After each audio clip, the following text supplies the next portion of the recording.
ತೋರಿಸ್ತಾ ಇದ್ದೀರಾ? ನಮ್ಮ ಜೀವನನೂ ಹೀಗೆ ಹರಿಯೋ ನದಿ ನೀರಿನ ಹಾಗಿದ್ದಿದ್ರೆ ಎಷ್ಟು ಚೆನ್ನಾಗಿರ್ತಿತ್ತಲ್ವಾ ಅಂತ ಯೋಚನೆ ಮಾಡ್ತಿದ್ದೆ. ಇನ್ನೇನ್ ನಿಮ್ ಮನೆಯವರೆಲ್ಲ ಬರ್ತಾರೆ, ಇಂಥ ಟೈಮಲ್ಲಿ ಯಾಕೆ ಈ ತರ ಮಾತು? ಏನಿಲ್ಲ ಡಾಕ್ಟ್ರಮ್ಮ, ಮನುಷ್ಯ ಅನ್ನೋನು ನಾನು ನಂದು ಅಂತ ಒಂದೇ ಕಡೆ ನಿಂತ್ಬಿಟ್ಟಿದ್ದಾನೆ. ಅವನಲ್ಲಿ ಚಲನೆ ಅನ್ನೋದೇ ಇಲ್ಲ, ಒಂದು ಹುರುಪು ಅನ್ನೋದಿಲ್ಲ. ಅಡೆತಡೆಗಳು ಬಂದು ಒಡ್ಡು ಅಪಾಯಗಳನ್ನ ಎದುರಿಸೋ ಛಲ ಕೂಡ ಇಲ್ಲ.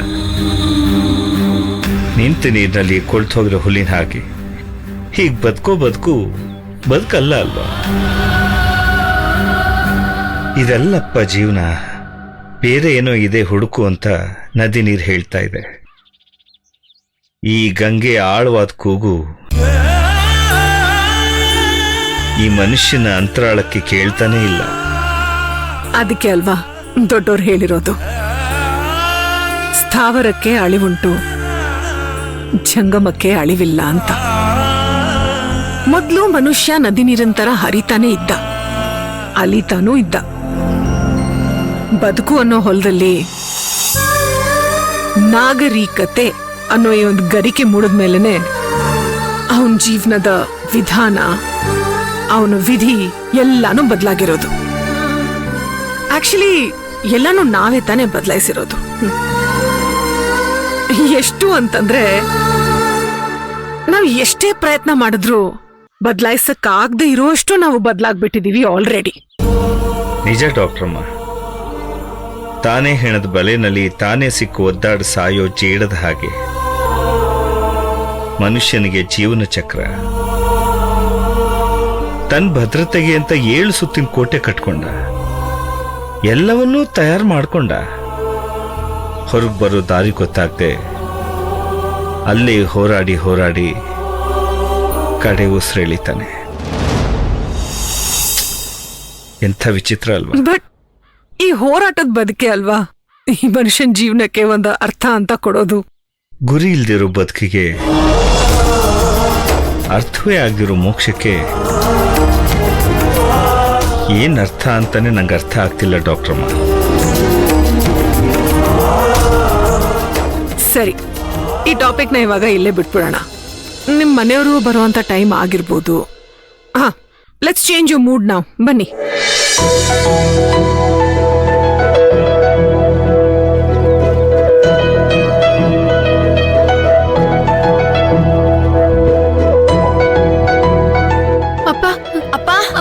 ಐಶು, ನಿಮ್ಗೇನು ಆಗಿಲ್ಲ ತಾನೆ? ನಾ ಏನೂ ಆಗಿಲ್ಲ, ಚೆನ್ನಾಗೇ ಇದ್ದೀನಿ. ಅಪ್ಪ, ನನ್ನಿಂದಾನೇ ನೀವು ಮನೆ ಬಿಟ್ಟು ಹೋದ್ರಿ ಅಂತ ನಂಗೆ ಯೋಚನೆ ಮಾಡಿ ಎಷ್ಟು ಅಳು ಬಂತು ಗೊತ್ತಾ? ಹಾಗೇನಿಲ್ಲ ಕಣಮ್ಮ, ಏನ್ ಮಾಡೋದು, ಸಮಯ ಸಂದರ್ಭ. ಯಾಕಪ್ಪ ಹೀಗ್ ಮಾಡಿದ್ರಿ? ಕೇಳ್ದೆ ಯಾಕಪ್ಪ ಎಲ್ಲೋ ಹೋದ್ರಿ? ಏನ್ ಮಾಡೋದಮ್ಮ, ಏನೋ ತಪ್ಪು ಮಾಡ್ಬಿಟ್ಟೆ, ಗೊತ್ತಾಗ್ಲಿಲ್ಲ. ನಮ್ ಜೀವನೇ ನಮ್ ಕೈಯಲ್ಲಿರ್ಲಿಲ್ಲ, ನಾವೆಲ್ಲರೂ ಎಷ್ಟು ಅಳ್ತಿದ್ವಿ ಗೊತ್ತಾ ಅಪ್ಪ? ಅಪ್ಪ, ನೀವ್ ಮನೆ ಬಿಟ್ಟು ಹೋಗುವಾಗ ನಿಮಗ್ ನಮ್ ಯೋಚನೆ ಕೂಡ ಬರ್ಲಿಲ್ವಾ? ಹೇಳಿದ್ನಲ್ಲ, ಏನೋ ತಪ್ಪು ಮಾಡ್ಬಿಟ್ಟೆ ತಾಯಿ. ಇನ್ಯಾವತ್ತೂ ನಾನು ಇಂಥ ಕೆಲಸ ಮಾಡಲ್ಲ. ಆಯ್ತು ಅಪ್ಪ, ಫೋನ್ ಆದ್ರೂ ತಗೊಂಡು ಹೋಗ್ಬೇಕಲ್ವಾ ಅಪ್ಪ? ಆಯ್ತು ಬಿಡಮ್ಮ.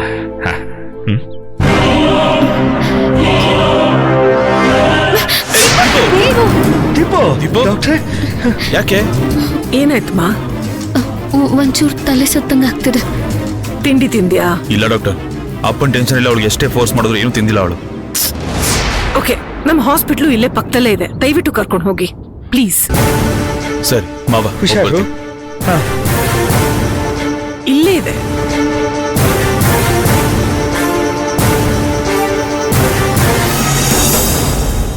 ಈಗ ಅದ್ರ ಬಗ್ಗೆ ಎಲ್ಲ ಚರ್ಚೆ ಬೇಡ್ರಮ್ಮ, ಸ್ವಲ್ಪ ಹಾಗಲ್ಲ ಮಾವ, ನೀವಿಲ್ದೆ ಎಲ್ಲರೂ ಎಷ್ಟು ಟೆನ್ಷನ್ ಮಾಡ್ಕೊಂಡ್ರು ಗೊತ್ತಾ? ಅಯ್ಯೋ ದೇವ್ರೆ, ಈಗ ಅಂಥದ್ದೇನಾಯ್ತು ಅಂತ ಎಲ್ರು ಇಷ್ಟೊಂದು ಗಾಬರಿ ಆಗಿದ್ದೀರಾ? ಅಲ್ಲ ಮಾವ, ಒಂದ್ ಕ್ಷಣ ನೀವು ಕಾಣಿಸ್ಲಿಲ್ಲ ಅಂದ್ರೆ ನಿಮ್ ಮಕ್ಕಳು ಜೀವನೇ ಹೋದಂಗ ಆಡ್ತಾರೆ. ಅಂತಂದ್ರೆ ನಿನ್ನೆಯಿಂದ ಇವಾಗಿನ ತನಕ ಕಾಣಿಸಿಲ್ವಲ್ಲ, ಪಾಪ ಅವ್ರಗಳಿಗೆ ಹೇಗಾಗಿರ್ಬೇಡ ಹೇಳಿ.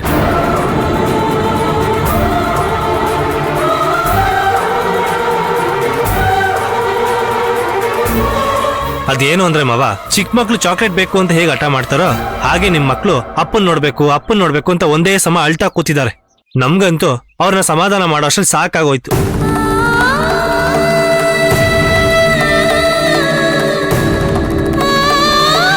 ಏನ್ರಮ್ಮ, ನಿಮ್ಗೂ ಆಗ್ಲೇ ಮಕ್ಕಳಾಗಿ ನೀವು ಮಕ್ಳ ತರ ಆಡೋದೆ? ಇಷ್ಟಕ್ಕೆಲ್ಲ ಇಷ್ಟೊಂದು ರಾಧ ಅಂತ ಮಾಡ್ತಿರಲ್ಲಮ್ಮ, ಸರಿ ಅಲ್ಲಮ್ಮ ಇದು. ಜೀವ ಕೊಟ್ಟು ಜೀವನ ಕೊಟ್ಟಿರೋ ಅಪ್ಪ ನೀವು ಒಂದ್ ಕ್ಷಣ ಕಾಣ್ಲಿಲ್ಲ ಅಂದ್ರೆ ನಮ್ಮೆಲ್ಲರಿಗೂ ಎಷ್ಟು ನೋವಾಗತ್ತೆ ಗೊತ್ತಪ್ಪ.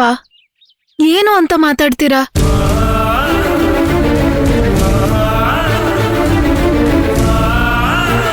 ಒಂದ್ ವೇಳೆ ನಮ್ ಉಸಿರಿಲ್ದೆ ಬದುಕ್ಬೋದಪ್ಪ, ಆದ್ರೆ ನೀವಿಲ್ದೆ ನಾವ್ ಬದುಕೋದೇ ಇಲ್ಲ ಅಪ್ಪ.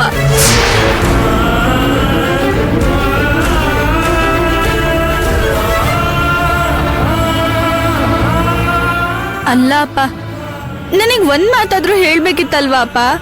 ಆಯ್ತು ಬಿಡ್ರಮ್ಮ, ಏನೋ ತಿಳಿದೆ ತಪ್ಪು ಮಾಡ್ಬಿಟ್ಟೆ ಅಂತ ಹೇಳ್ತಾ ಇದೀನಲ್ಲ, ಬಿಟ್ಬಿಡಿ. ಎಲ್ಲಮ್ಮ ಮುರಳಿ ಎಲ್ಲಮ್ಮ?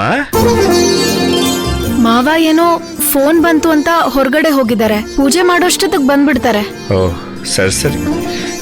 ಅಯ್ಯೋ ಮರ್ತೇ ಬಿಟ್ಟಿದೆ ಡಾಕ್ಟ್ರೇ, ನೋಡಿ ಇದೇ ನಮ್ ಸಂಸಾರ. ಇವಳು ನನ್ನ ದೊಡ್ಡ ಮಗಳು ಅರ್ಚನಾ ಅಂತ. ನಮಸ್ತೆ. ಮುರಳಿ ಅನ್ನಲ್ಲ, ಅವನು ನನ್ನ ಬಾಮೈದ. ಇವಳನ್ನ ನನ್ನ ಬಾಮೈದನ್ಗೆ ಕೊಟ್ಟಿರೋ. ಇವಳು ನನ್ನ ಕಡೆ ಮಗಳು ಐಶ್ವರ್ಯ, ಇನ್ನೂ ಓದ್ತಿದ್ದಾಳೆ. ಇವಳು ನನ್ನ 3ನೇ ಮಗಳು ಚಿತ್ರ. ಇಲ್ಲಿ ಇದರಲ್ಲ ಗೌತಮು, ಇವರು ಯಜಮಾನ್ರು. ಇವರು ಎಲೆಕ್ಟ್ರಾನಿಕ್ಸ್ ಬಿಸ್ನೆಸ್ ಮಾಡ್ತಾರೆ. ಇವಳು ನನ್ನ 2ನೇ ಮಗಳು ಭುವಿ, ಅವರು ಕಾರ್ತಿಕ್ ಅಂತ ಅವಳ ಯಜಮಾನ್ರು. ಮಾರ್ಕೆಟ್ ಅಲ್ಲಿ ದೊಡ್ಡ ತರಕಾರಿ ಅಂಗಡಿ ಇಟ್ಕೊಂಡಿದ್ದಾರೆ. ಆಮೇಲೆ ಆಗ್ಲೇ ಹೋದ್ಲಲ್ಲ ದೀಪು, ಅವಳು ನನ್ನ 4ನೇ ಮಗಳು. ಅವ್ರ ಜೊತೆ ಹೋದವರು ವಿಜಯ್ ಅಂತ, ಅವರು ಗಾರ್ಮೆಂಟ್ಸ್ ಫ್ಯಾಕ್ಟರಿ ಇಟ್ಕೊಂಡಿದ್ದಾರೆ. ಒಟ್ಟು ಇದು ನಮ್ಮ ಕುಟುಂಬ.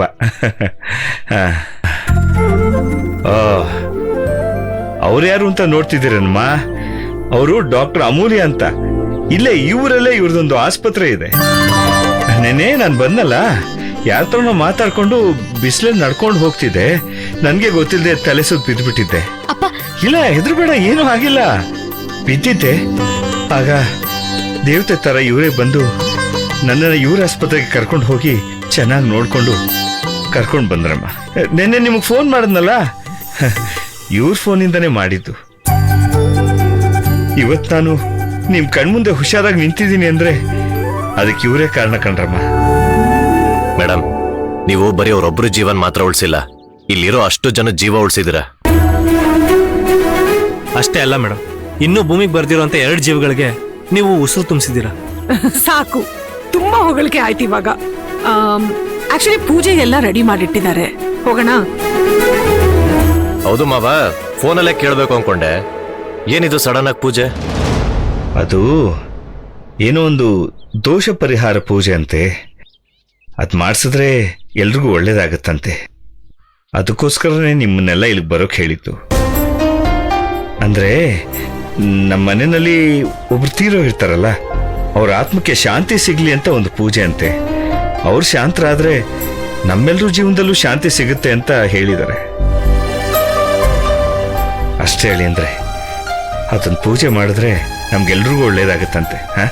ಬನ್ನಿ ಪೂಜೆ ಮಾಡೋಣ.